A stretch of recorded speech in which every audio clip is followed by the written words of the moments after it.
So yun, so 1 minute na po. So magandang umaga po ulit mga kapatid. So batiin naman po natin yung mga kapatiran natin. Good morning. Good morning po. And yung mga kapatiran natin, papunta naman na din sila dito. So hopefully talaga makaabot sila mula umpisa, no? Para lahat po tayo sabay-sabay na mag-aawitan, mananalangin at makikinig po ng salita natin, Panginoon Diyos. Sige po, tayo po yung mag-umpisa na. Kung may mga Bible po kayo, buksan po natin sa Psalms chapter 66, verses 1 to 8. So ako po laging yung sa wikang Tagalog po yung ating babasahin. Itong Psalms chapter 66 po, 1 to 8, ito ay awit ng pagpupuri at pasasalamat. Sabi po dito, sumigaw sa galak ang mga nilalang at purihin ng Diyos na may kagalakan, wagas na papuri sa kanya ibigay. Awitan siya at luwalhatiin siya. Ito ang sabihin sa Diyos na dakila. Ang mga gawa mo ay kahanga-hanga, yuyuko sa takot ang mga kaaway, dahilan sa taglay mong kapangyarihan. Ang lahat sa lupa, ika'y sinasamba, awit ng papuri, yaong kinakanta. Ang iyong pangalay, pupurihin nila. Ang ginawa ng Diyos, lapit at pagmasdan, ang kahanga-hangang ginawa sa tanan. Naging tuyong lupa kahit na karagatan, mga ninuno nati doon dumaan. Dooy naramdaman labis na kagalakan. Makapangyariang hari kailanman. Siya'y nagmamasid magpakailanman. Kaya huwag magtatangkang sa kanya'y lumaban. Ang lahat ng bansay magpuri sa Diyos. Inyong iparinig, papuring malugod. Mga kapatid, tayo po ay manalangin. Panginoong Diyos, na makapangyarihan sa lahat, aming Ama, aming kaibigan. Maraming salamat, Panginoon, sa mga pagpapala mo, mula pa lang, Panginoon Diyos, ng pagbibigay niyo po ng panibagong buhay, Panginoon, sa umagang ito. Maraming salamat. Panginoon, patawarin niyo po kami sa aming mga pagkukulang sa inyo, Panginoon Diyos, sa mga bagay na hindi namin nagagawa, Panginoon Diyos, sa mga bagay, Panginoon, na hindi nakaka-glorify, Panginoon, sa iyong mga pangalan. Panginoon Diyos, patawarin niyo po kami doon po sa mga bagay na nagagawa namin na hindi nag-honor, Panginoon Diyos, na hindi, Panginoon, nagbibigay respeto sa kapwa namin tao. Patawarin niyo po kami, Panginoon, kung may mga pagkakataon na hindi namin minamahal, Panginoon, yung aming mga kaaway. Panginoon Diyos, patawarin niyo po kami. Lord, sa araw na ito, pagpalain niyo po yung bawat isa, buksan niyo po yung aming mga puso't isipan na ang tanging pangalan niyo lang po, Panginoon, is yung nasa aming puso. Patubayan niyo po yung aming pong mga kapatiran na wala pa rito. Ganon din po, Lord, yung mga kapatiran namin na tutugtog, kapatid namin, Panginoon, na magbibigay po ng inyong pong mga salita sa bawat isa. Nawa po, Panginoon, ang pangalan niyo lang po ang maitaas sa araw na ito at sa aming mga buhay. Ito po aming panalangin sa pangalan ni Jesus. Amen. So mga kapatid, tayo. Sabay-sabay po nating awitan natin, Panginoon.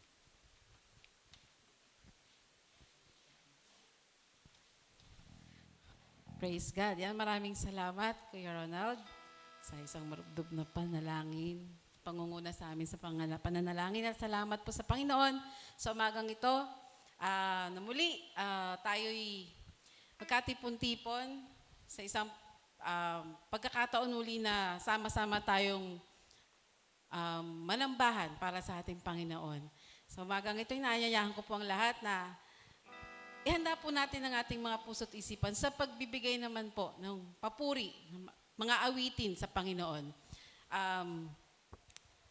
Dahil maraming pagkakataon na dumadaan tayo sa mga pagsubok na minsan nalilimutan natin na ang magpuri sa Panginoon. Pero thank God dahil lagi niya tayong pinalalahanan, lagi niya tayong sinasamahan na lagi niyang ipinapakita sa atin yung kabutihan niya, yung pagmamahal niya. Kaya sa oras na ito, naanyayahan ko po ang lahat na tayo sama-samang umawit at magpuri sa Panginoon. Palakpakan nga po natin ng Panginoon. Praise the Lord. Hallelujah. Sige po. Thank you, Lord. Palakpakan po natin ng Panginoon. Praise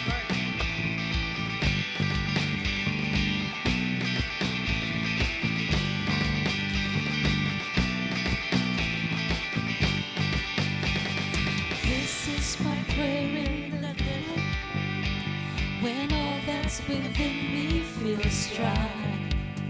This is my prayer and my hunger and need. My God is the God who provides. And this is my prayer in the fire, in weakness or trial or pain.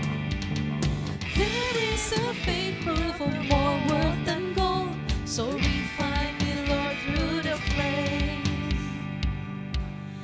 I will bring praise, I will bring praise. No weapon formed against me shall remain. I will rejoice, I will declare, God is my victory and He is me. Hallelujah.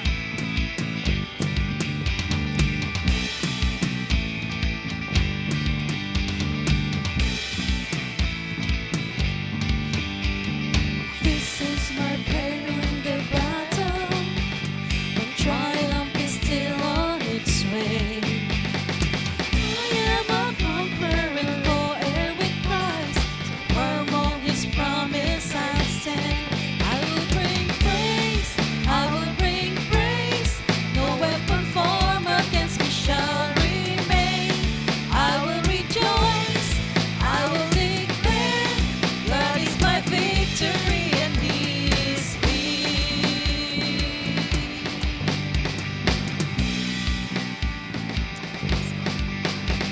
All of my life, in every season, You are still God. I have a reason to sing. I have a reason to worship. All of my life, in every season, You are still God. I have a reason to sing. I have a reason to worship. All of my life, in every season, You are still God. I have a reason to sing. I have a reason to worship. All of my life, in every season, You are still God. I have a reason to sing. I have a reason to worship. I will bring praise, no weapon formed against me shall remain. I will rejoice, I will declare, God is my victory and He is me. I will bring praise, I will bring praise. No weapon formed against me shall remain. I will rejoice, I will declare, God is my victory and He is me.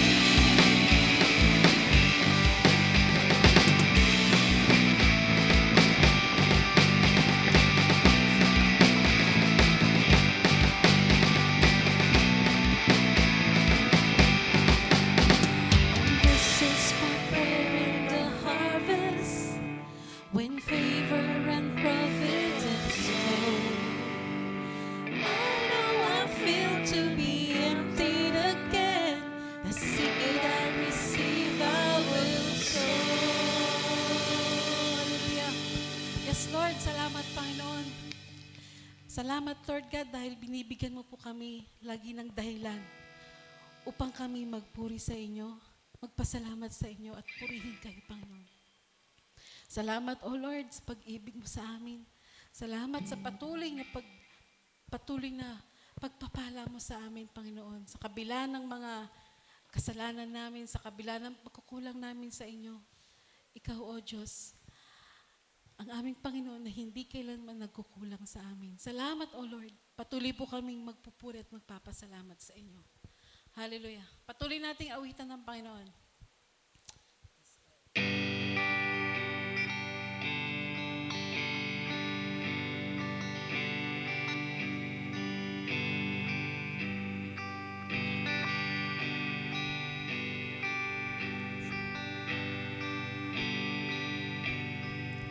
Who am I that the highest would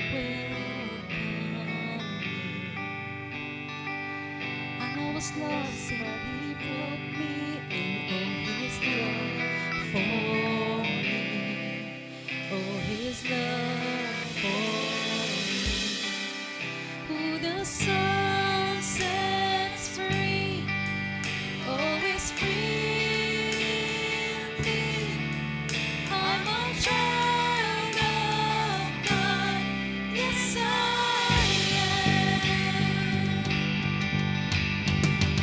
Free at last, He has ransomed, His grace runs deep. While I was a slave to sin, He died for me. Yes, He died for me. Who the Son sets free, oh, is free indeed. I'm a child of God, yes I am. In my Father's house, there's a place for me. I'm a child of God, yes I am. I am chosen, not forsaken. I am who you say I am. You are for me, not against me. I am who you say I am. I am chosen, not forsaken. I am who you say I am. You are for me, not against me. I am who you say I am. I am who you say I am. Who the Son sets free, oh, is free indeed. I'm a child of God, yes I am. In my Father's house, there's a place for me. I'm a child of God, yes I am. I am chosen, not forsaken. I am who you say I am. You are for me, not against me. I am who you say I am. I am chosen, not forsaken. I am who you say I am. You are for me, not against me. I am who you say I am. I am who you say I am. Who the Son sets free, oh, is free indeed. I'm a child of God, yes I am. In my Father's house, there's a place for me. I'm a child of God, yes I am.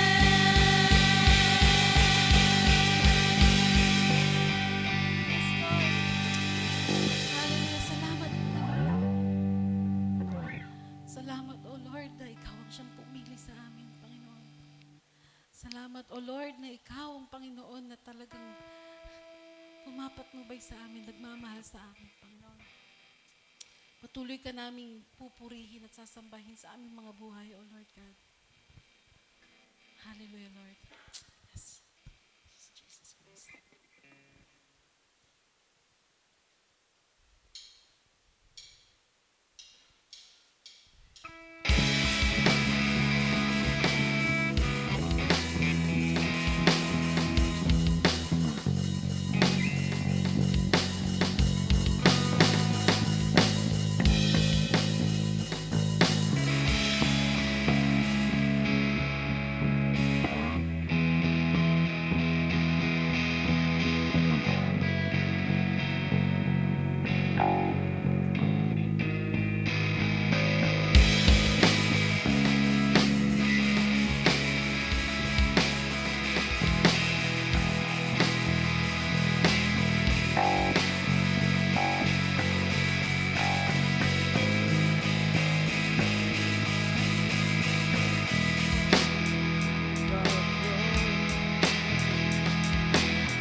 Hosanna in the highest.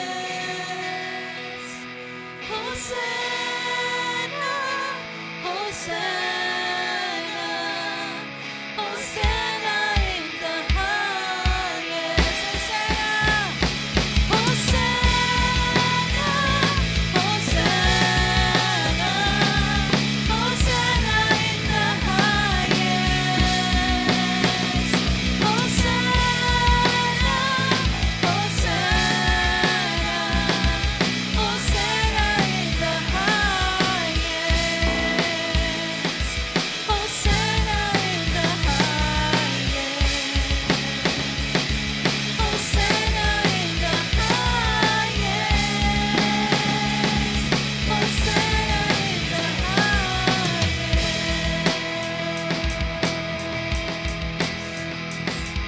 Yes, Lord God. Hallelujah. Pupuri ka namin, Panginoon. Pasasalamat ka namin, O Lord. Palakpakan mo natin natin, Panginoon. Hallelujah, Lord God. Praise you, we glorify your name, Panginoon. We thank you.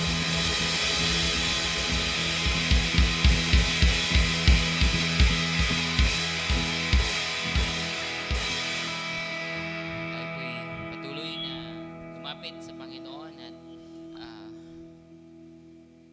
sa panalangin ay ating idulog sa Kanya ang ating mga pasasalamat at mga kahilingan. O Diyos, kami po ay nagpapasalamat sa mga panahon na nandito po kami muli at aming nasaksihan ang iyong pagkilos sa aming kalagitnaan. Karoon kami ng pagkakataon na purihin ka bilang isang simbahan. O Diyos, sa kataas-taasan, kayo po ay aming dinadambana, kayo po ang aming pinapapurihan. At lalo po namin itong naranasan dahil sa kababaan din, Panginoon, kayo ay bumaba upang kami naman, O Diyos, ay linghapin, iligtas at buhatin mula, Panginoon, sa aming mga kasalanan papunta sa inyong piling. Diyos, salamat po sa iyong dakilang pag-ibig. Salamat po sa inyong patuloy na pagpaparanas sa amin mula pa man nung kami inyong iniligtas hanggang sa patuloy namin na paglalakad, pamumuhay, paglilingkod bilang mga anak ninyo, bilang mga disipulo ni Kristo. Kami po ay patuloy, O Diyos, ninyong kinikilusan, binabago, tinuturuan, pinagpapala sa lahat ng bahagi ng aming buhay. Higit sa lahat, Panginoon, yung presensya sa amin, yung inyong pananahan sa amin at inyong pagpupuno sa amin ng inyong presensya. Kami, Panginoon, ay nakakaranas ng kagalakan, ng kasapatan, O Diyos, na hindi kayang punuin ng ano pa man dito sa mundo. Papasalamat kami, Panginoon, dahil araw-araw nyo kami binibigyan ng pangangailangan namin. At araw-araw nyo rin kaming inililigtas mula sa kasamaan. Binibigyan nyo kami, Panginoon, ng katiyakan na anuman ang mangyari, kayong may hawak sa amin, O Diyos. Maging yung mga pangangailangan namin ay nariyang kayo upang kami, O Diyos, ay bigyan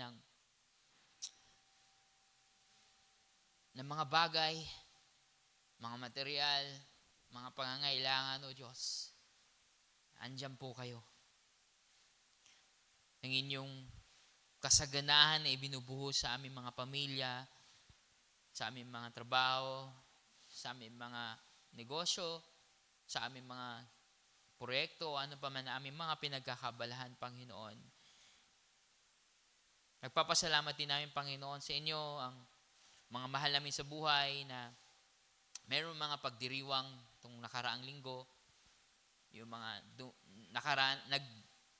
nagdiwang din, Panginoon, ng kailang mga kaarawan, mga anibersaryo, itong mga nakaraan, O Diyos.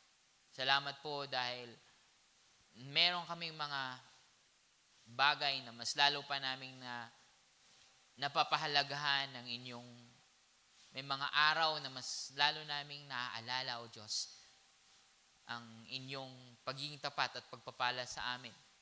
na sa pagkalipas ng mga taon ay nakikita namin kung gaano kayo katapat sa aming mga buhay. Papasalamat din kami, Panginoon, bilang isang simbahan sa patuloy niyong pagtawag, pagpapalakas at paggamit sa aming mga liderato, sa aming mga naglilingkod, sa mga gumagabay sa amin, sa mga nagtuturong mga kapatid, sa mga bata, sa mga youth, sa mga kapwa, Panginoon, na sa mga kapatid sa loob ng aming simbahan, sa aming mga ministries. Dahil dyan, Panginoon, we continue to pray na pagpalain niyo po ang aming buong simbahan sa lahat po ng bahagi nito.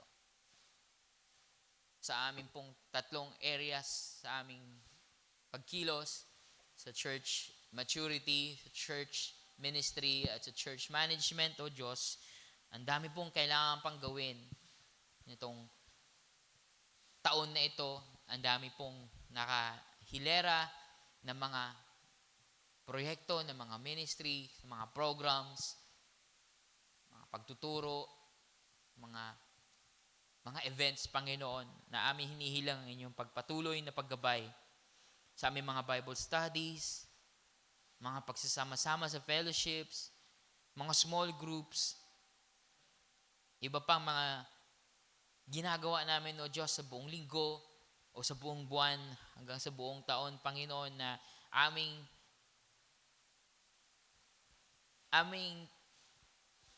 inaasam, Panginoon, na maging daan nito upang maipahayag namin ng patuloy ang inyong paghahari. Sa pamamagitan ng pagkilos niyo sa aming mga puso, sa aming mga buhay, sa amin bilang isang katawan ni Kristo. Patuloy niyo rin po kami, Panginoon, i-empower, i-equip, lalo-lalo na sa mga naglilingkod sa amin, ang aming mga pastor, ang aming mga elders, aming mga leaders, church board, mga nangunguna, Panginoon. Patuloy niyo po silang i-train, ihulma, hindi lang sa kakayanan, hindi lalong-lalo na, Panginoon, sa aming mga karakter. Lord, patuloy niyo rin pong gabayan ang aming mga pamilya, na sa aming patuloy na paglilingkod at pagkilala sa inyo ay inilalapit din namin sila sa aming mga panalangin.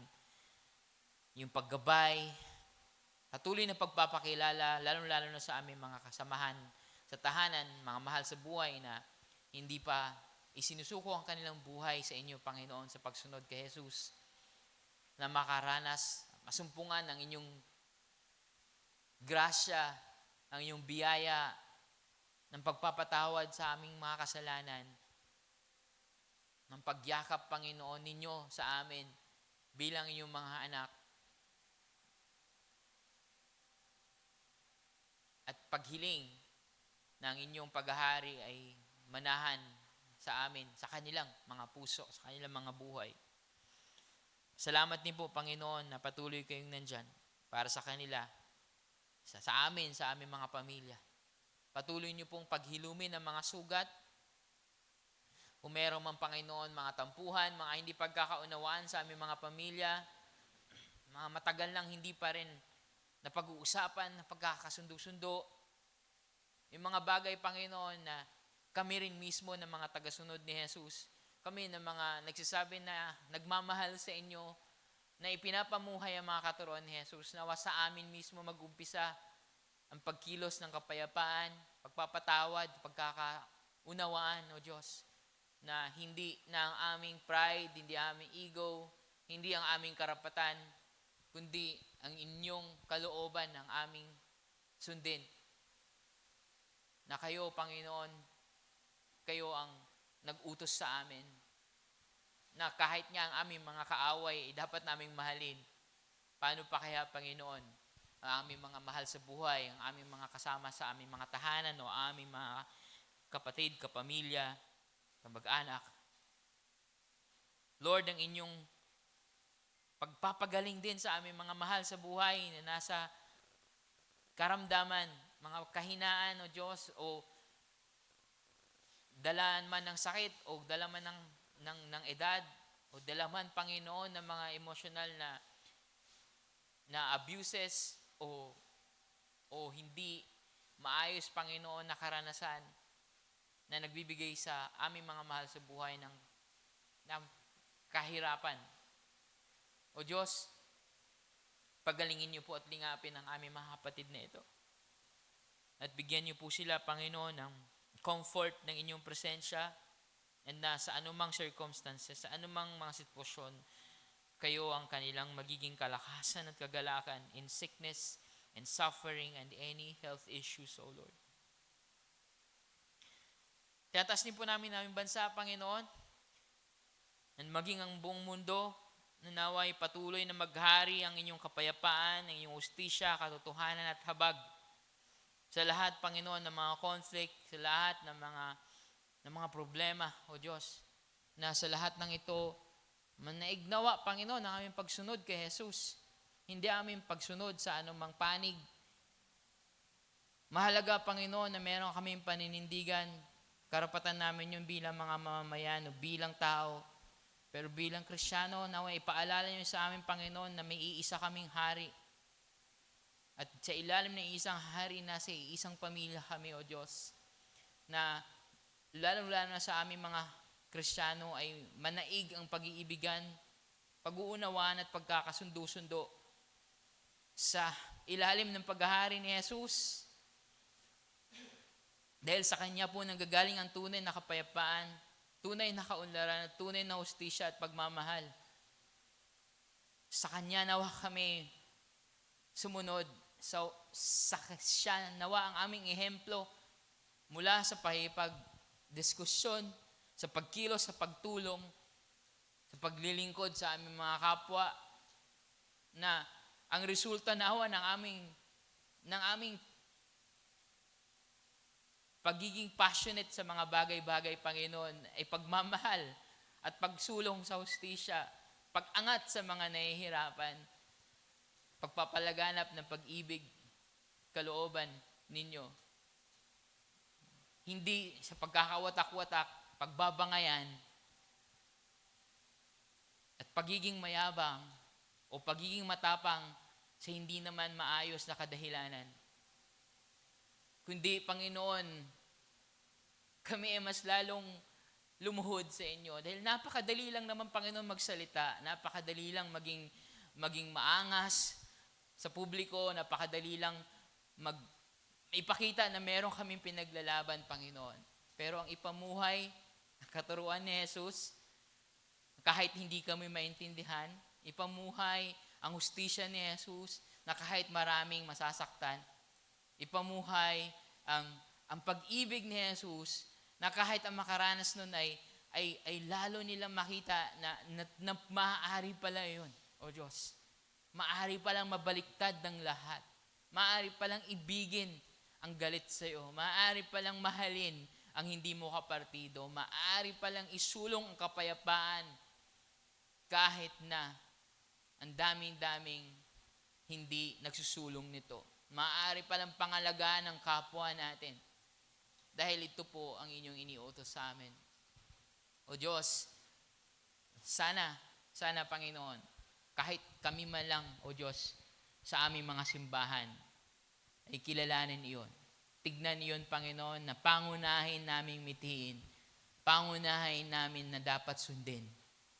Hindi dahil sa wala kaming pakialam sa mundong ito o sa bansang ito, kundi dahil merong kaming pagmamahal sa aming bansa at kapwa namin mga Pilipino, na tignan namin ng tunay na pagmamahal at hustisya at kapayapaan na nais namin sanang ipamahagi sa aming kapwa ay ang nanggagaling sa inyo. Salamat, Panginoon, dahil meron kaming ibang paraan. Merong ibang paraan na itinuro ninyo. Ngunit bigyan niyo po kami ng kalakasan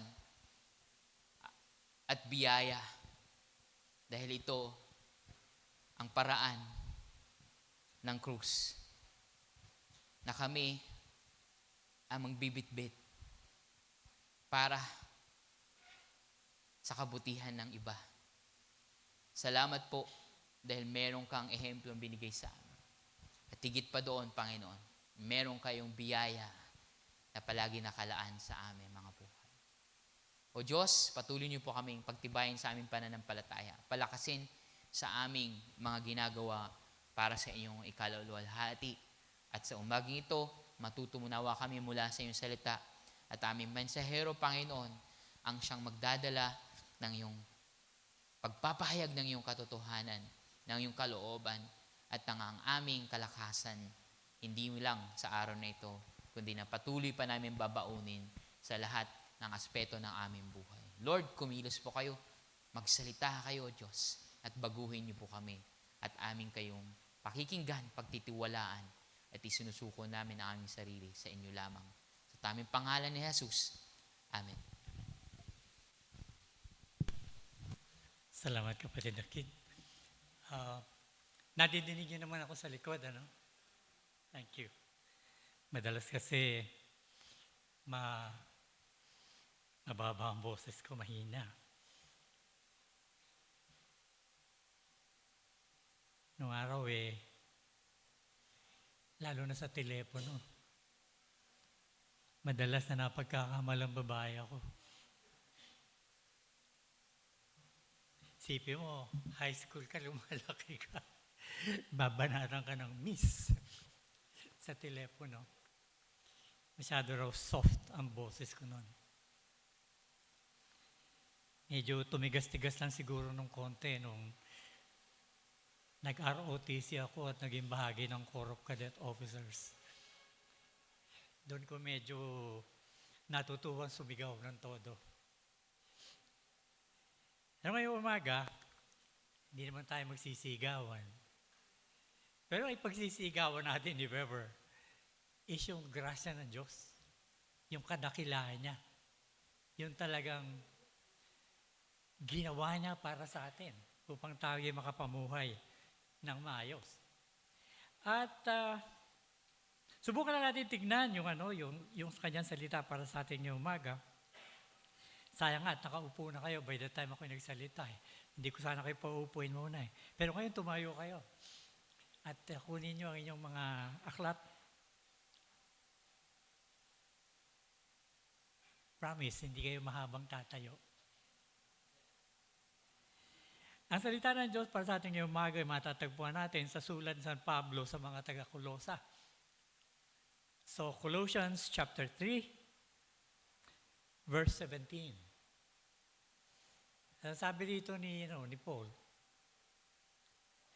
"And whatever you do in word or deed, do all in the name of the Lord Jesus, giving thanks to God the Father through Him." The Lord bless us with the reading of His Word. Promise, hindi kayo tatayo ng malatagal. Makakaupo na kayo, mga kapatid.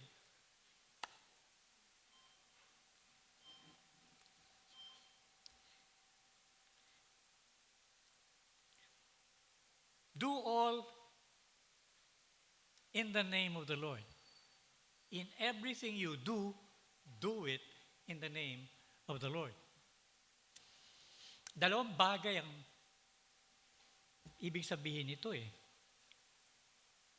When you do things in the name of the Lord, you are doing it by the authority and power of the Lord. When you do things in the name of the Lord. Imagine mo, pagbibigay mo ng kape sa nanay mo. By the power and authority of the Lord pa yun. We usually take these things for granted. But maraming beses hindi natin naaalala na kung hindi sa grasya ng Panginoon, abay, wala tayong kaping matitimpla. Wala tayong kaping maibibigay. Paano na kung lumpo tayo? Hindi tayo makakapagbigay ng kape. Diyan itong napakasimpleng bagay na to. Do all in the name of the Lord. Naisip niyo ba yun, mga kapatid? Lalo na pag hinihingan ka ng nanay mo na magsaing, o di kaya inuutusan kang bumili ng pansit sa kanto. Do all by the authority, by the power of the Lord. Maraming sasabi, kalokohan naman yan, sobra naman yan. Abuso na yan. Isipin mo, without the grace of God, hindi ka magkakaroon ng pambili ng pansit sa kanto. Hindi ka makakatayo, hindi ka makakalakad. At hindi ka makakauwi ng ligtas kung hindi sa grasya ng Panginoon. Di ba mga kapatid? Kaya talaga by the power, by the authority of the Lord. In the name of the Lord.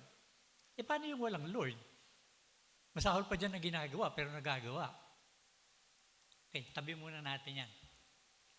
So when you do something in the name of the Lord, you're doing it by the authority, by the power, by the grace of the Lord. Pero ang pangalawang bagay dito, when you do things in the name of the Lord, not only are you doing it by His power, by His grace, by His authority, but you are doing it for Him. You are doing what you are doing in the name of the Lord. It's not just a question of nagbibigay ka ng tinimplang kape and you're doing that for the Lord when you're actually giving it out sa nanay mo.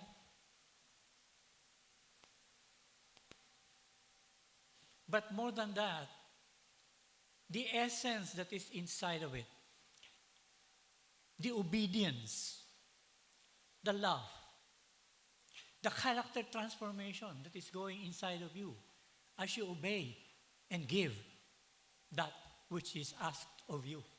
Eh lalong-lalo na kung hindi ka hinihinga ng kape, bibigyan mo ng kape. Ulit-ulitin ko, napakasimpleng bagay. At nung araw nga, lalo na nung hindi pa ako naniniwala sa Diyos. Dumating yung panahon, hindi ako naniniwala sa Diyos. Yung mga ganitong bagay, sasabihin mo, para kay Lord? Laking kalukuhan yan. I remember nung araw, nung college ako noon, may lumalapit sa akin noon. Kinukumbisi niya ako tungkol na sumurrender kay Lord, ganito, marami sinasabi. Tapos sabi niya, maraming beses yun, nilalapitan ako talaga. But there was a time, sinabihan ko siya, member pala siya ng IBCF noon. At medyo umaaten-aten ako ng IBCF noon. Sabi ko kaya, bigyan ko magsalita ka, para sigurado ka. Paano ka nakakatiyak ang sinasabi mo? Naunang-una, pag namatay ka, sa langit ang punta mo. Sabi sa akin nakatiyak ako. Kasi si Lord, nasa akin. Sabi ko, ano? Yung Diyos nasa iyo? Hindi ako niniwala sa Diyos noon, ha? Yung Diyos nasa iyo? Matapakan lang ang kalyo mo, magmumura ka eh. Tapos yung Diyos nasa iyo? Ganon ako masopla nung araw.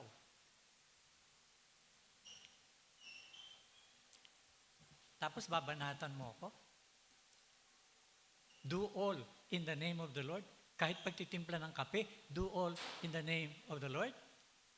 Kahit magsasayang ka, maglalaba ka para sa pamilya mo, do all in the name of the Lord.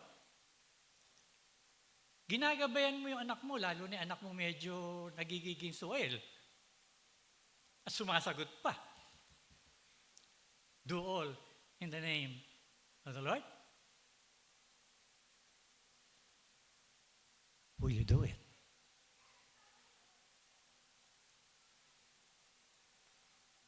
Kaso itong sabi, hindi ito basta sulat lang ni Pablo. Hindi ito parang basta buladas lang na sabihin, ganito tayo dapat. Hindi. Kundi sinasabi ni Pablo, ito ang gusto ng Panginoon. Ito ang dapat na maging buhay natin. Pagkatapos nito nung do it all in the name of the Lord, sinunod-sunod na ni Pablo yung paano ka makikipag-relate o paano dapat ang relationship sa loob ng pamilya, sa loob ng nuclear family.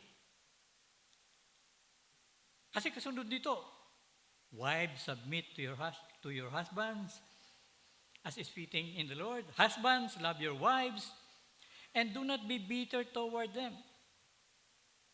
Biro, may nakalagay pa, do not be bitter toward them. Siguro nasa isip ni Paul dito, baka may mga asawa rito, bungangera. Ha? May mga asawa rito, mas matagal pang tinatayo nakikipagchismisan sa labas kesa magtrabaho sa loob ng bahay. Tapos mag-i-insist, kailangan niya ng katulong sa bahay. Yun naman iba, sasabihin, ay naku, walang magawa sa bahay. Naalala ko sabi ng mami ko nung araw, hindi totoo walang magawa sa bahay. Dahil kung talagang gagawa ka sa bahay, ikaw mauubusan ng oras. Laging may gagawin sa bahay. Pero ito, don't be bitter with them. My God, mga husbands, bakit hindi natin masyadong pinoproblema yan? Lalo na kung ang wife natin, mananampalataya na, di ba? Children, obey your parents in all things. In all things, ha? In all things. Children, obey your parents in all things. For this is well-pleasing to the Lord. But fathers, do not provoke your children, lest they become discouraged. And then, of course, yung mga bond servants. Bahagi ng household to in a sense. Ito yung mga katulong nung araw. Hindi pa ito yung mga bond slaves, ha? Ito yung mga naninilbihan din sa bahay. Hindi ito yung mga alipin na hawak ang buhay nung may-ari ng bahay. Yet bondservants, obey in all things your masters according to the flesh, not with eye service. Hindi pakitang tao, ha? As men pleasers. Again, pakitang tao. But in sincerity of heart, fearing God. Obviously, yung ina-address ng bondservant dito is mananampalataya na.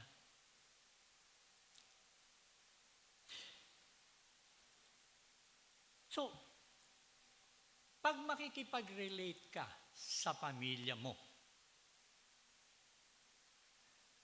pag ikaw bilang ama, makikipag-relate ka sa asawa mo, sa mga anak mo, at sa mga katulong sa bahay mo, you ought to do it in the name of the Lord. By the power and authority and grace of the Lord, for the glory of the Lord. And bawat bahagi ng pamilya na kumikilos at sumusunod, wives submitting to the husbands, children obeying their parents and everything, bondservants serving, hindi pakitang tao kundi sincere na talagang naglilingkod.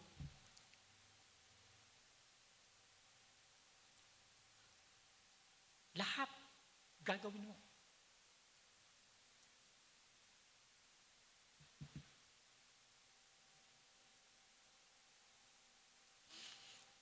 When I was first given the assignments, nag-isip kagad ako. Iba-iba tayo ng sitwasyon, iba-ibang kondisyon ng tahanan natin and everything. But I think of some of us, perhaps even many of us, and many of those who would be listening to this, na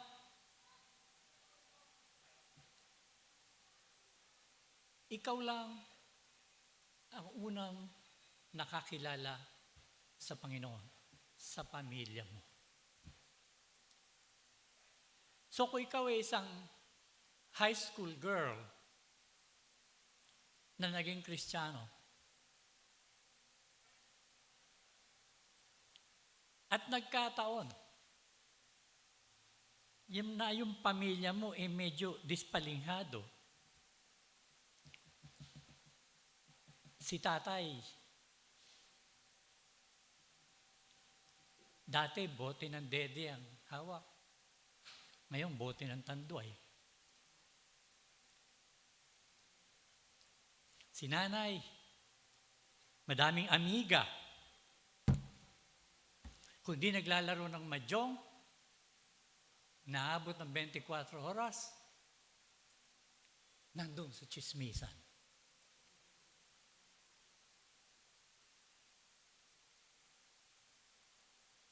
Ano ang role mo? Iha. Regardless of whether ikaw lang ang unika iha or not.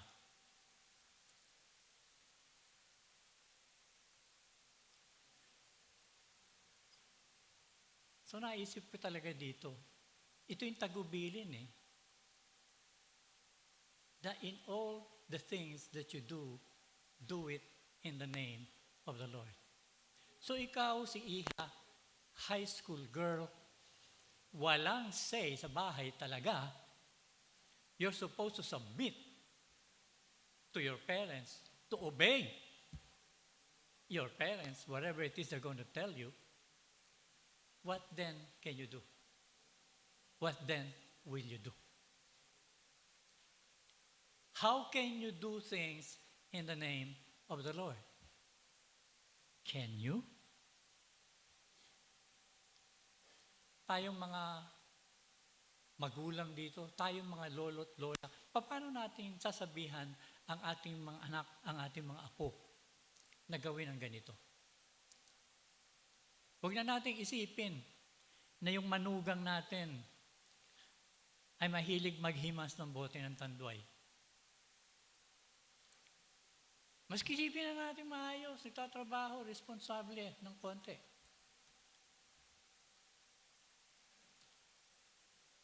So how are we going to encourage our hihada, our apo, to do things in the name of the Lord?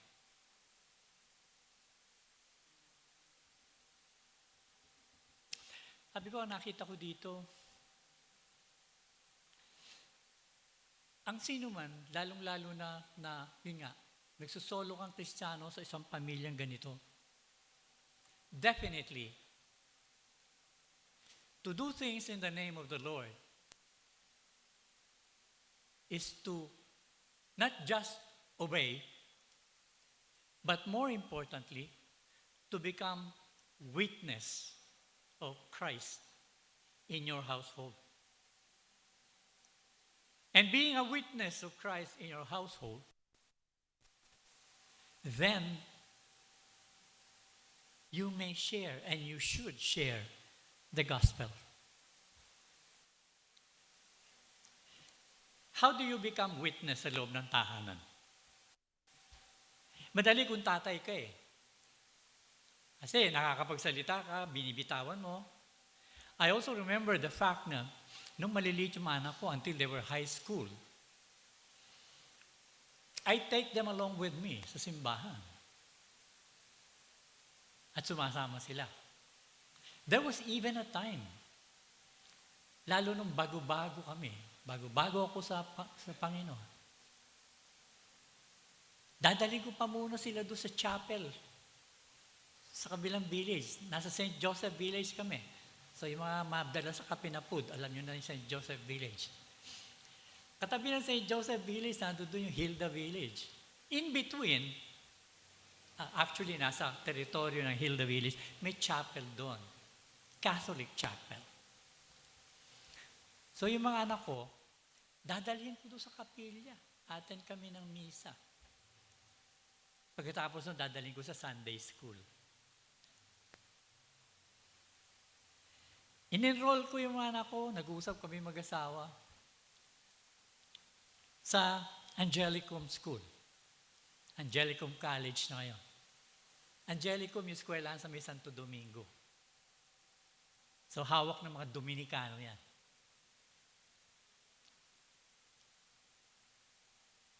Nung panahon na yon, yung mga binayaw ko, tsaka nako, naging mga fundamental Baptist pa. Kaya galit na galit sila.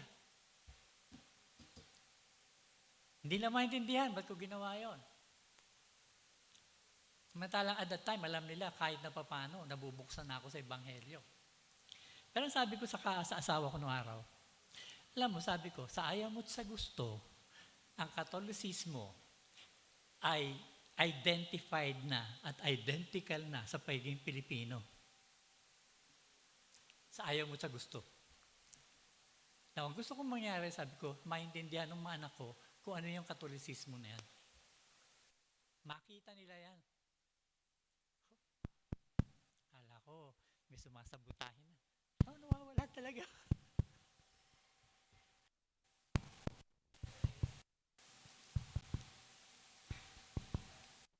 Wala naman si Cardinal Tagle dito, no?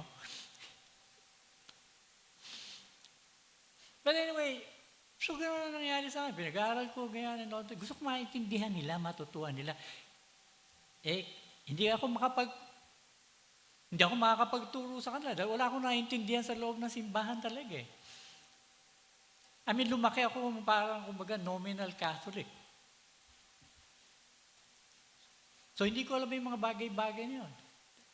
Dalawang beses na nagkaroon akong na kailangan kong pumunta sa eskwelahan para makipag-usap lalo na sa religion teacher.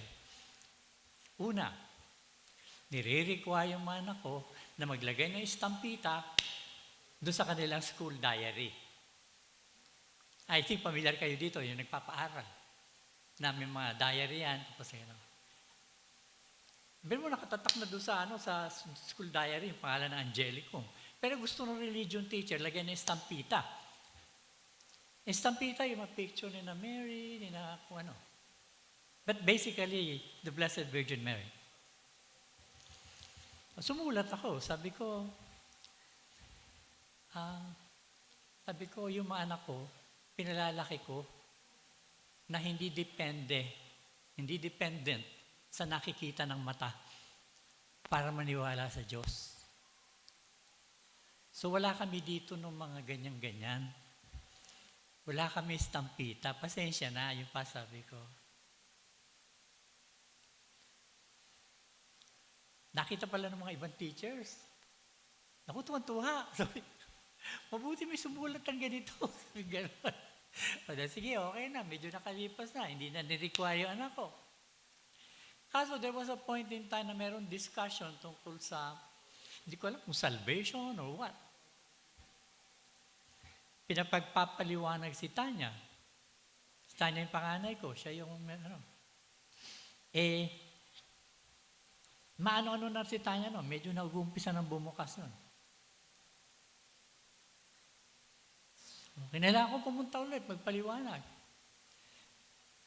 Pero sabi ko sa madre, sister, sabi ko, I think you will agree with me na most of us, sabi ko, are born into our faith without truly understanding what it is.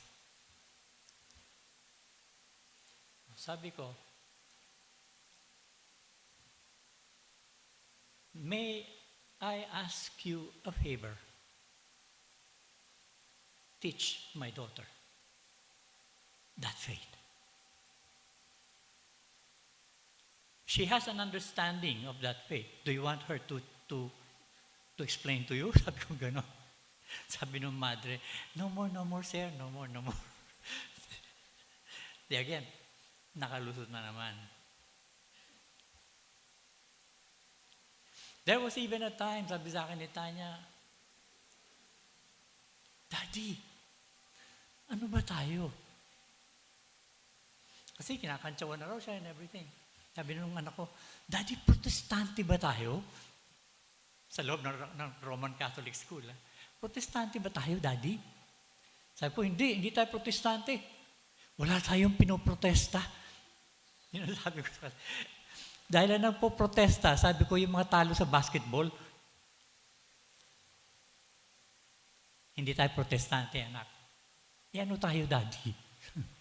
Kristiyano tayo, anak.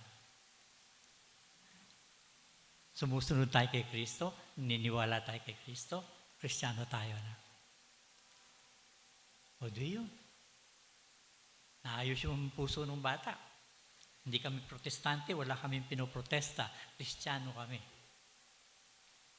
There was a time may lesson ako binabasa sa anak ko. Kasi nabasa ko sa scripture yun eh.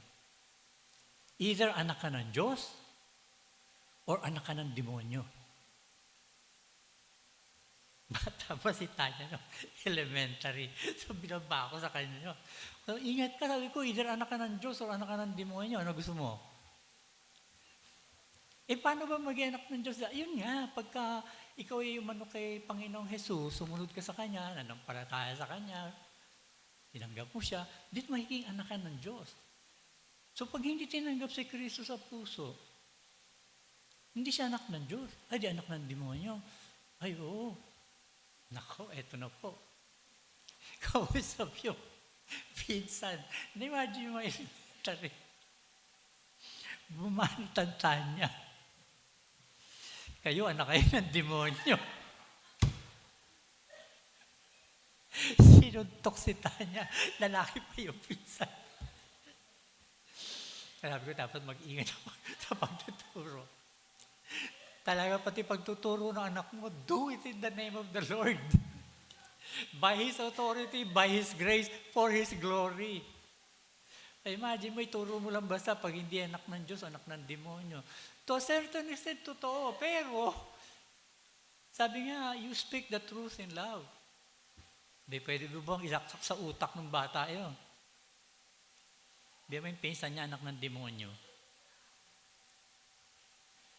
Took a while. I had to share it sa kanila. So like I said, if you are the Christian in the family, and you happen to be the head of the family, relatively mahirap-hirap.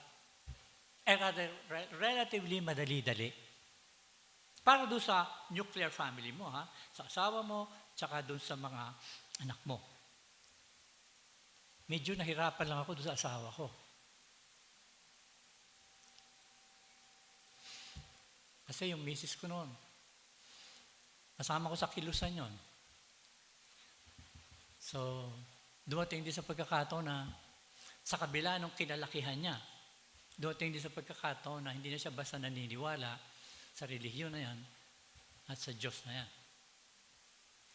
But anyway, finally, naniwala din, ganito, naging Kristiyano, and everything. There was a time, ewan ko ba, ako'y nainggan niya na mag-fasting. So, nag-set ako ng araw, 24 hours fasting yun. Alam mo, ginawa ng misis ko, tuwing araw ng fasting ko, lahat ng paborito ko, yun ang niluluto. Yun ang inihahain. Medyo naglalaway-laway ako nung umpisa.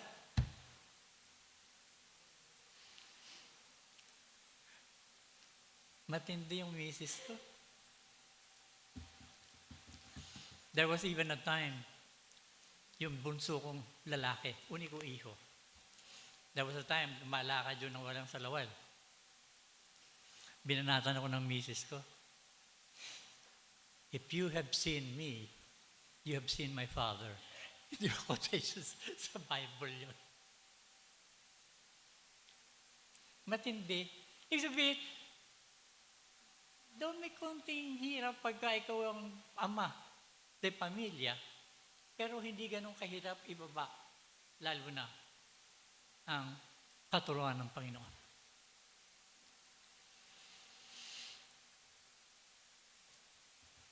May sako ugali din ng araw.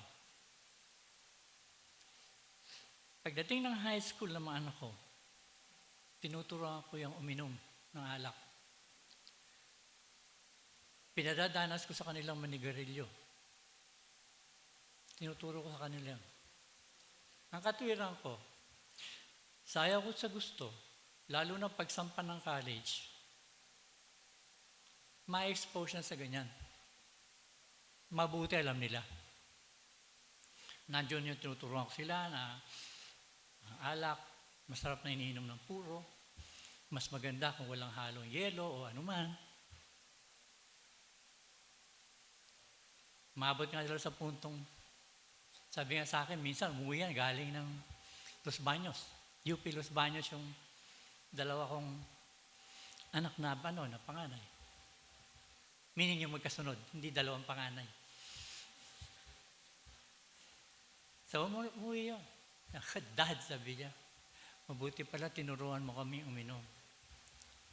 Kasi doon daw sa Los Baños, talaga raw kinakantsa ko sila pilit. Lalo na ng mga sorority at saka yung makasama nila sa organization. Uminom. Kinakantsawan siya. Sabi ni Tanya, minsan parang medyo napika na siya. Sige, pinagbigyan niya. So gathering yun ng mga frat boy siya tayo, no, something. Tapos finally binigyan siya. Binigyan siya ng baso. Tapos nilagyan ng yelo. Sabi niya, wag mo lagyan ng yelo. Ha? O sige, diretso. O tapos ito, chaser. Sabi daw ni Tanya, ayoko na may chaser. Ha? Nagulat sila. Puro inumin mo? Abay, oo, sabi niya. Bakit? Anong bakit? Para mo matikman at malasahan kung anong lasa ng alak. Kung hindi mo kayang uminom ng puro ng alak, huwag ka na lang uminom. Biro mo magsalita ng gano'n yung babae, napahiya daw yung mga lalaki. After that, hindi na siya kinantsawan. Galit na galit naman yung bayaw ko nung araw, nung minsan nagkausap-usap. Kasi nga katwiran ko. Pero salamat sa Panginoon, kasi wala naman naging lasenggero sa mga anak ko. Yung bunso ko, uniko iho, nasa sabak minsan sa inuman, pero hindi talaga sa lasingan. Yung bayaw ko, actually hindi bayaw bilas. Asawa ng hipag ko. Galit na galit, no? Sabi niya, tuturo mo pa ng ganyan. Galing sa Fundamental Baptist din siya. Pambira, sabi niya, ibig mo sabihin, pati sa sex, tuturuan mo yan? Sabi ko, iba usapan niya. Sabi ko gano'n.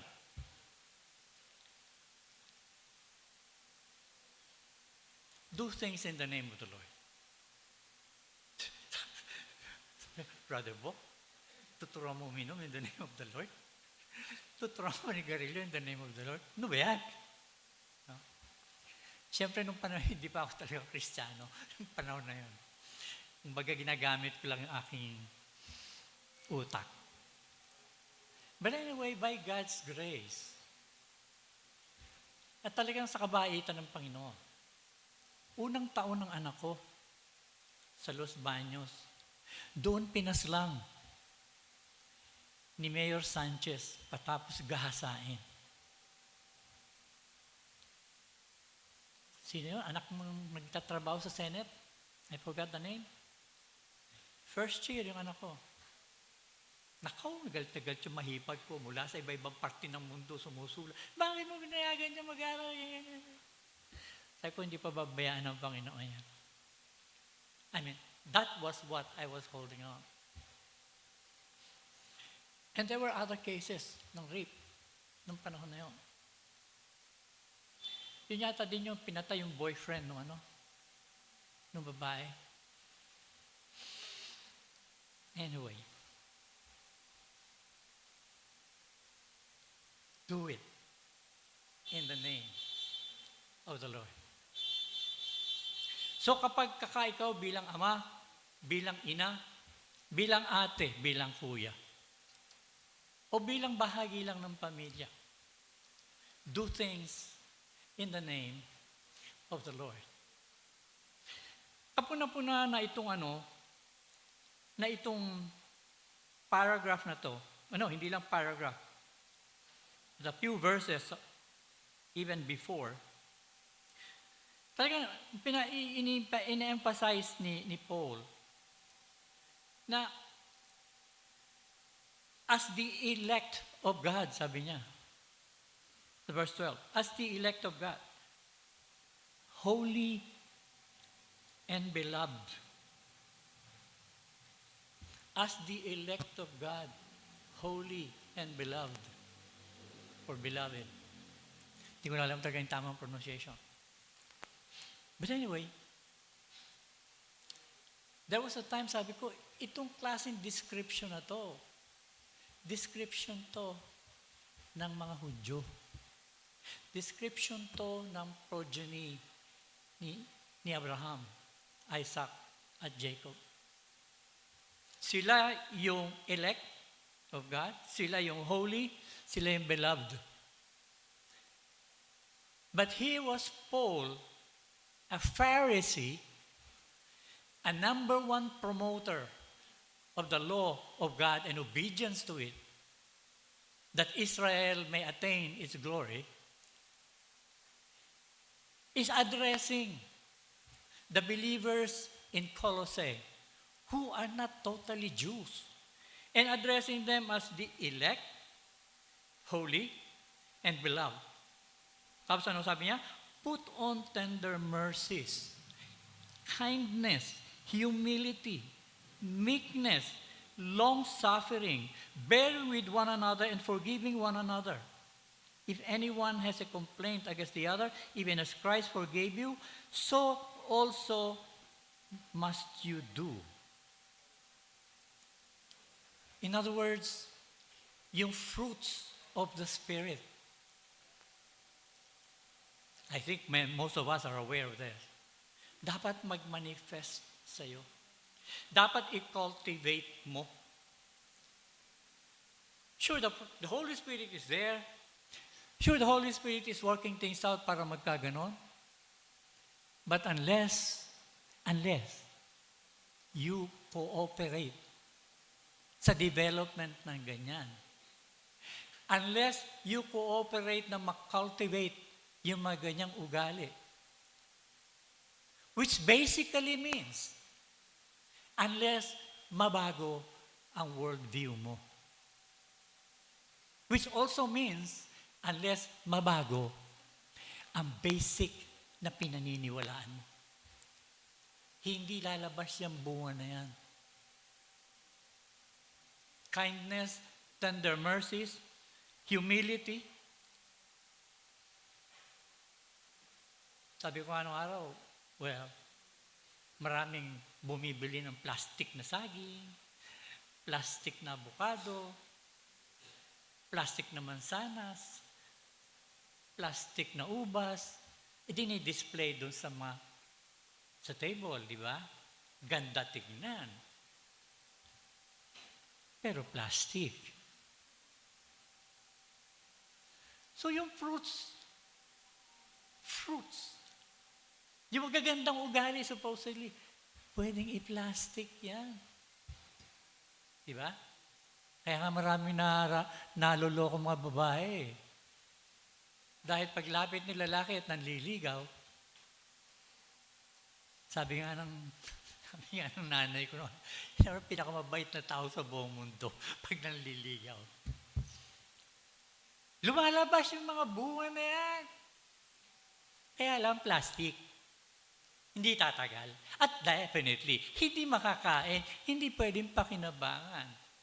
Ang pinakapakinabang na lang is, uy, ganda tignan. Hanggang doon lang. Pero kapuna-puna na itong sinasabi ni Paul sa mga mananampalataya sa Colossae, and practically sinasabi din ni Paul sa atin. Ibig sabihin, mga kapatid, para mo magawa everything, anything, in the name of God, by the power, by the authority, for the glory of God. Bago mo magawa yan, dapat talaga lumalalim ka sa Espiritu ng Diyos. Dapat lumalabas yung totoo fruits of the Spirit sa iyo. While I know this is a process, it doesn't come overnight, but at least we should understand. At least there is a beginning. Nakikita sa iyo kahit na paano. And along this line, mga kapatid, along this line, Kung ikaw man ang kaisa-isang naging Kristiyano sa pamilya nyo, then you can bear witness to the Lord by having these fruits cultivated in you and continuously nadidisplay itong lahat ng ito. Sipin mo, when you are in the Lord, then the peace of the Lord is in you. In fact, should be in you.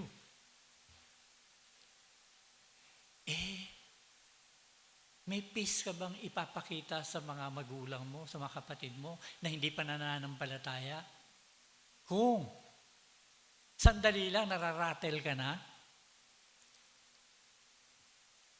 kung biglang nawalan ng trabaho si kuya, nawalan ng trabaho si ate, rattled na rattled ka na, nasaan ang peace? Iko-quote mo, if God is for us, who can be against us? Biro mo yun? Totoo ba yun? Totoo ba yun, mga kapatid? If God is for us, who can be against us? Totoo. O tapos matatakot ka umakyat sa taas dahil may gumagalaw, wala naman tao.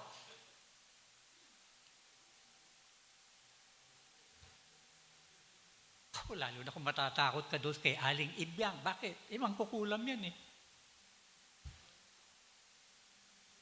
Paano mo sabihin, if God be for us, who can be against us?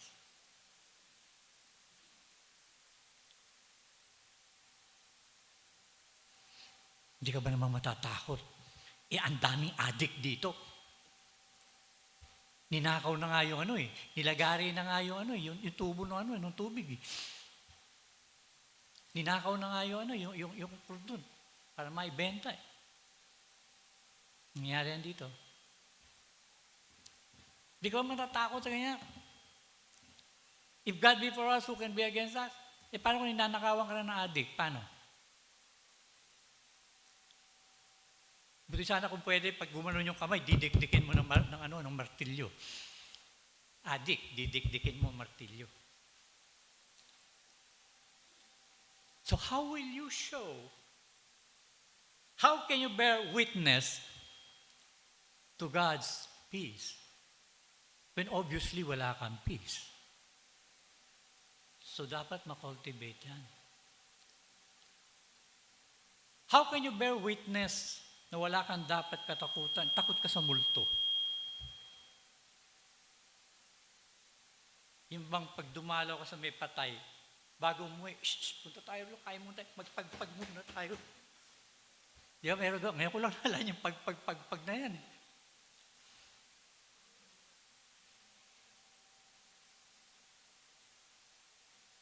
So kung ikaw, lalo na't kung ikaw ang kaisa-isang mananampalataya sa iyong tahanan, dapat makita nila iba ang buhay ng isang totoong na kay Kristo. Iba ang buhay ng totoong may Kristo. At dapat makita sa iyo.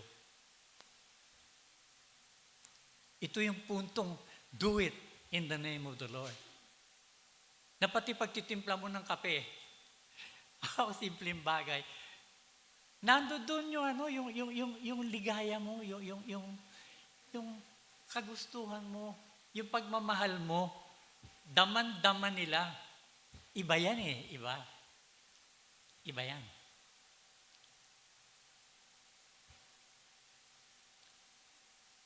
Do all in the name of the Lord. And before Paul was saying this, kailangan, sabi ni Paul, makultivate yung mga magagandang karakter na yan sa'yo. Yung bang puntong may pagkakamali, magkapatawaran. Paano ka magpapatawad kung nakabusang lang mukha mo? Naku, lalo ngayon, itong panahon na to. Magmula nun, dalhin si Digong sa Netherlands. Sabi nga niya, nung Noel Pantoja, head ng PCEC, talaga sa dasal niya, na he was lamenting the fact ng mga Christian churches, Christian believers. Binablock sa Facebook. Ayaw makipag-usap. Dahil lang yung isa kampe, yung isa against.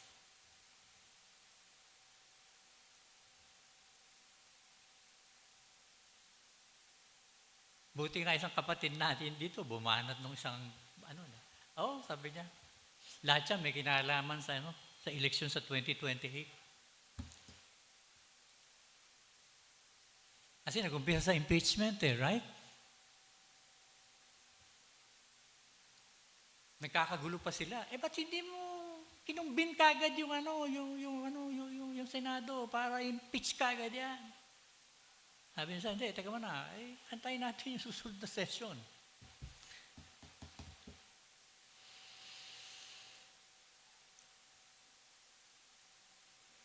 Love one another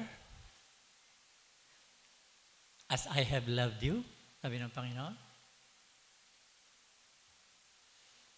Kung pareho kayong nagbabangga dahil kay Digong, paano?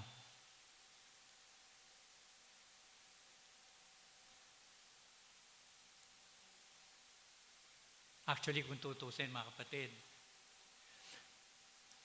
iba-iba tayo ng perspectives, iba-iba tayo ng pananaw. Dahil sa iba-iba nating karanasan at iba-iba nating pinaniniwalaan. Halos lahat ng nalalaman natin tungkol kay Digong galing sa media. Bihira sa atin dito yung personal na kilala yan at alam kung walang hiya o hindi. Sabi niya iba, hindi mo naman kailangan Kita mo naman ako magmura.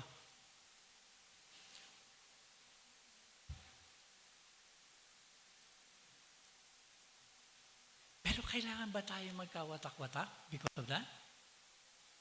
Nasaan ang pag-ibig ng Diyos? Nasaan ang biyaya ng Diyos na dapat ay namumuhay sa puso ng bawat isa sa atin?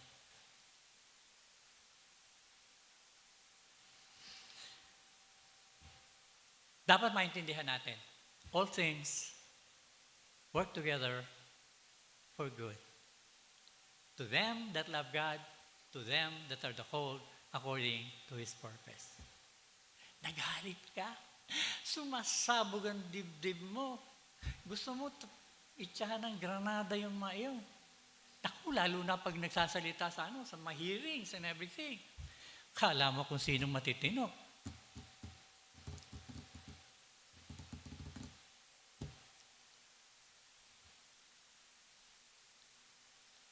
Dapat mong makita. Nire-reveal ng Diyos, ano pa yung dapat maayos sa'yo. Di ba? Nabalita mo lang ganito, umalsa ka na kagad.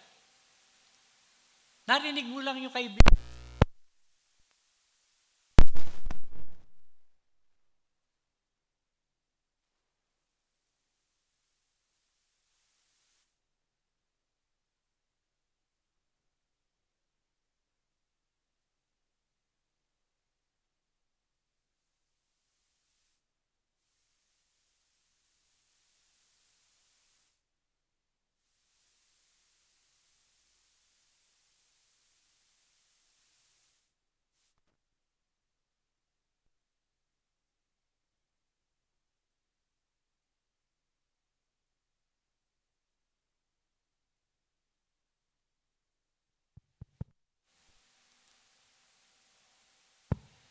Thank you. So, mga kapatid, kung sa bawat bahagi ng buhay natin may nagaganap ng katulad nito at lalabas kung ano talaga yung saloobin mo, kung ito ay hindi maka-Diyos na saloobin, then alam mo na, kaya inilalantad dyan ng Diyos para alam mo kung ano dapat mabago sa'yo. Remember, Romans 8:28, and 29. Alam natin, all things work together for good. To them that love God, to them that are the called according to His purpose. Pero itong mga ito, to whom all things work together for good, or for whom God will work in all things for their own good, alam natin, finally, ang nakalagay dito, they are predestined. Predestined to be conformed to the image of His Son. Imagine, the image of the Lord Jesus Christ, yun ang minomolde sa ating lahat. Kapatid, hindi tayo pinaglo-long hair o magpapatubo ng balbas at bigote. Hindi ko ma-imagine kung yung asawa mo magaganon. Hindi rin tayo pinagsasandals.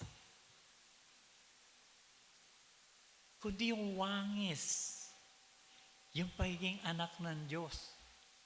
At lahat ng positibong bagay sa pagiging anak ng Diyos, doon tayo minomove. And the latest of which is yung pag-aresto kay Digong. Naglilitawan. Sabi ko nga, maaaring nagkakaiba tayo ng pananaw. Maaaring nagkakasalungat ang mga sinasabi natin. Batay sa alam natin.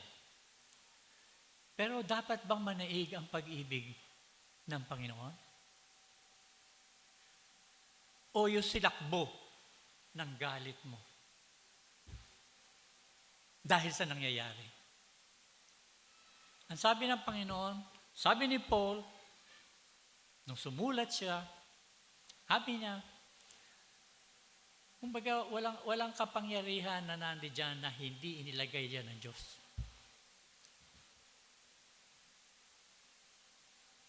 Ibig sabihin, hindi mapupunta si Noynoy Aquino kung hindi binayaan ng Panginoon. Si Noynoy Aquino, na umpisa pa lamang ng termino niya, nagkaroon na ng shooting at kamatayan sa Luneta. Do you recall that?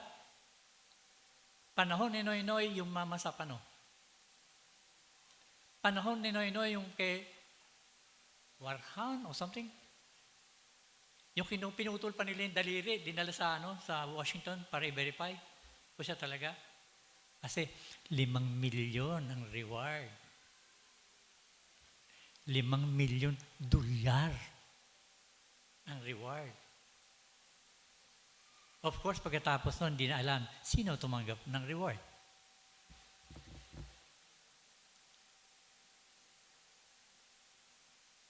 Hindi mapupunta si Digong.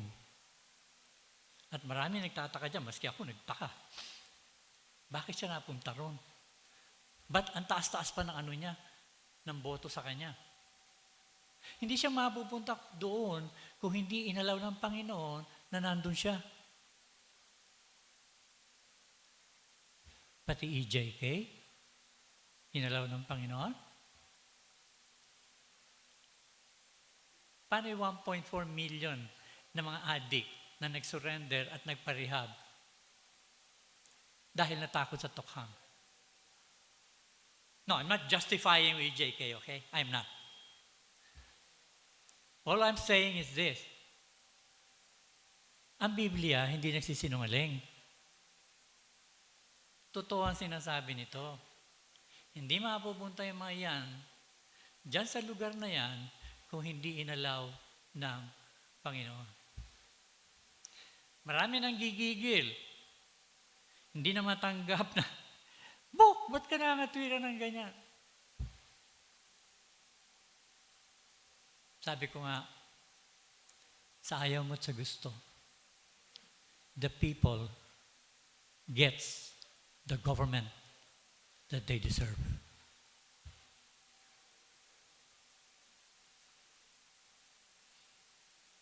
(1986). Daming tuwan-tuwa. Sama ko ron.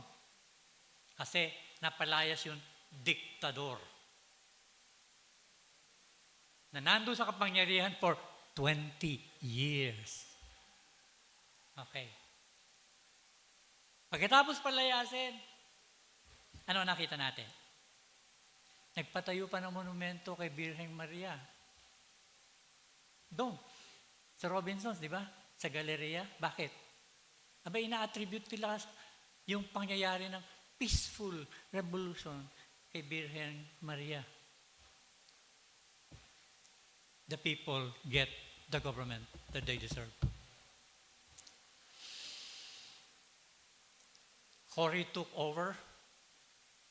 Nabasa ko sa dyaryo ng mga komunista, ang bayan. Sabi nila, lahat yan, laro. Lahat yan, merong may pakana. Sabi ng ang bayan, ang bayan. Sabi, magkakaroon ng sunod-sunod na niyan, na mutiny, ng tawag doon? Yung pag-aalsa ng mga sundalo. Magkakaroon yan, sabi ng mga komunista. Yung iba, halos magtatagumpay. Pero tandaan nyo, walang magtatagumpay dyan. Komunista nagsabi nun. True enough. Sunod-sunod. I was even nandun sa kalsada sa gilid ng ABS-CBN. Nang mamataan ko doon yung contingent na dala-dala nung panahon na yun, si General Lim. Siya pa yung namumuno. So, obviously, special forces yun. SAF, something. Talagang full battle gear lahat, nakita ko yun. I was there.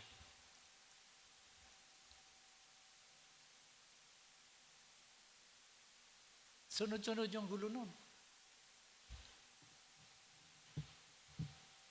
Wala nagtagumpay. Panahon ni Joseph Estrada yata yun, yung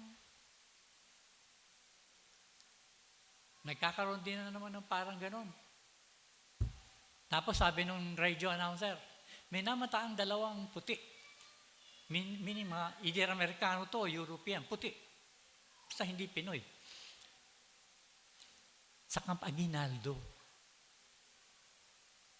At that time na magkakaroon ng ganon. Tapos, wala nang balita.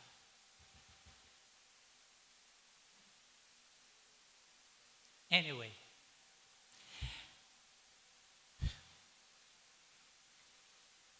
alam ba ninyo, pagkatapos ng digmaan, World War II, alam ba ninyo, na sa bawat $1 na binigay ng Amerikano sa Pilipinas, tayong alay tayong binugbog, tayong dinurog ng mga Hapon, sa bawat $1 na binigay ng Amerikano dito, war reparation, $2 ang binigay sa Japan. Do you know that? Can you believe that?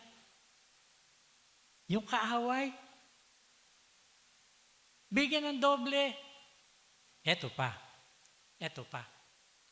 Hindi ibibigay yung aid na yon unless inamend ang Constitution to allow the Americans to hold property and do business sa Pilipinas. Did you know that? To the point na sina Luis Tarok, yung mga Lava Brothers, talagang tinuligsayan, hindi lang tinuligsa, dinala sa kinulong. At yung mga ito ay nagtago na lang at natatag ang hukbong naipagpatuloy pala ng gusto yung hook, yung dating hook balahap, hukbo ng bayan laban sa Hapon. Ibig sabihin, World War II yan. Nagtuloy-tuloy yan, naging hook, naging bandido. Yun ay bago natatag ang NPA. By the way, March 29, malapit na. Anniversary yan ng pagtatatag ng NPA. Going back,